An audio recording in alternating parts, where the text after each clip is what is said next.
Aliens, Fireteam Elite is a 2021 third-person shooter game developed by Cold Iron Studio in collaboration with Disney's 20th Century Games. It is a standalone sequel to the original Alien trilogy. In contrast to Alien Isolation, Fireteam Elite is more in line with Aliens, Colonial Marines, and focuses on action rather than survival horror. Gameplay. Although based on the second film, the game's story is a sequel to the Alien trilogy, set 23 years after the original films. The player assumes the role of a Colonial Marine on board the UAS Endeavour, a spaceship tasked with responding to a distress call from the outer colonies. The game has 7 character classes: Gunner, Demolisher, Technician, Doc, Phalanx, Lancer, and Recon. The game contains 4 story campaigns with 3 missions each, and the player is accompanied by 2 allies who can be controlled by another player or by an AI.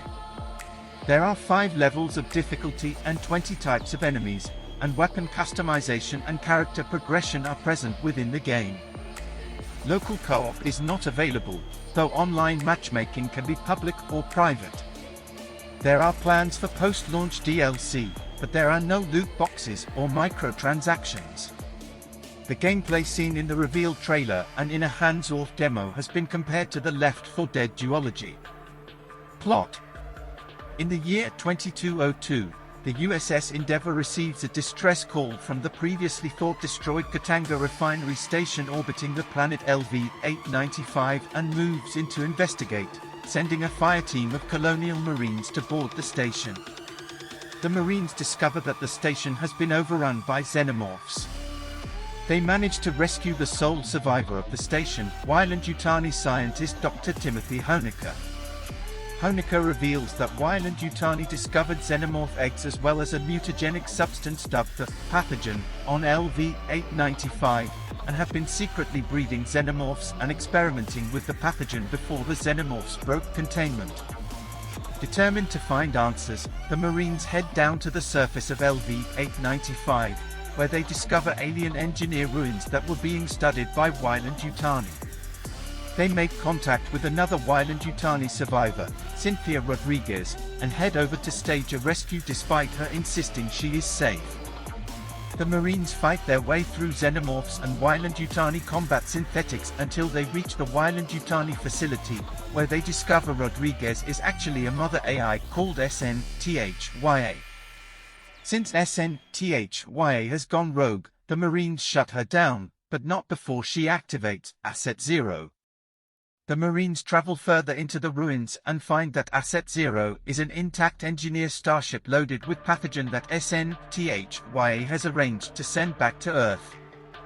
Realizing the danger the ship poses, the Marines sabotage its power source to prevent it from lifting off. The Marines are sent back to Katanga to manually overload the station's fusion power core and destroy the xenomorph hive on board.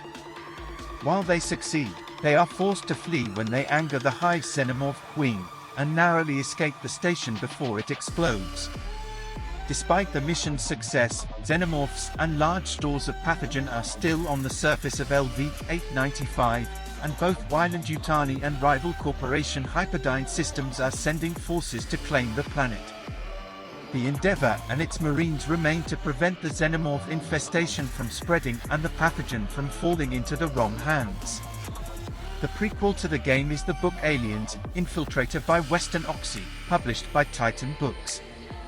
The novel tells the backstory of the events that lead up to the game and ends when the game begins. Development and release.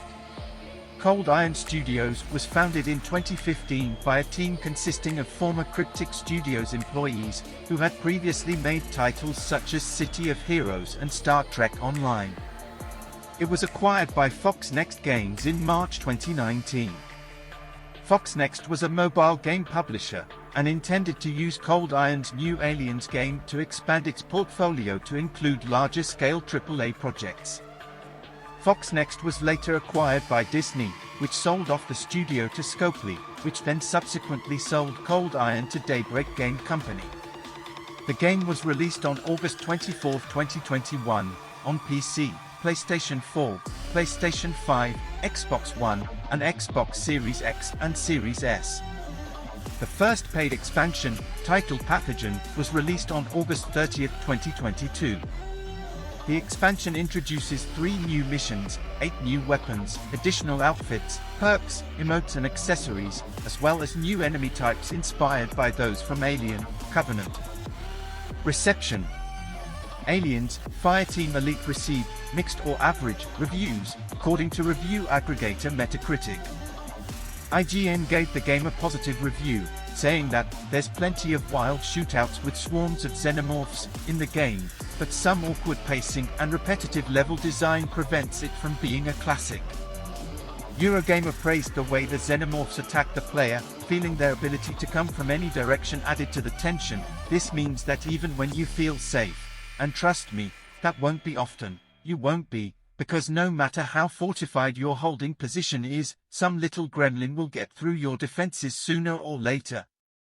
Alyssa Merchant of Games Radar Plus felt the lack of cutscenes and character animations hurt Aliens. While the voice acting here is surprisingly good, the Marines simply shift through some cycling animations as they chat, their faces frozen in an uncanny caricature of humanity.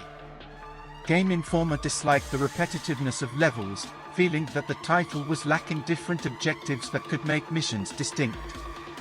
GameSpot enjoyed the perk system, describing it as making spending time with each individual class rewarding.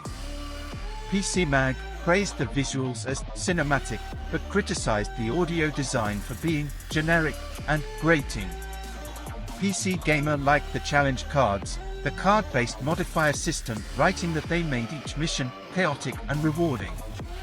Destructoid's Chris Carter criticized the AI of co-op bots, saying they ranged from somewhat responsive and formidable to "I literally won't shoot an enemy attacking you until you do," which triggers the behavior. Kotaku felt the game's pathfinding was poor, leading enemies to charge from the same few points towards the player. Polygon liked the balancing of Aliens, feeling the soldiers' lack of power helped make fights more interesting, mentioning that the uncertainty makes victories far more satisfying. The game was the best-selling retail game in the UK in its week of release.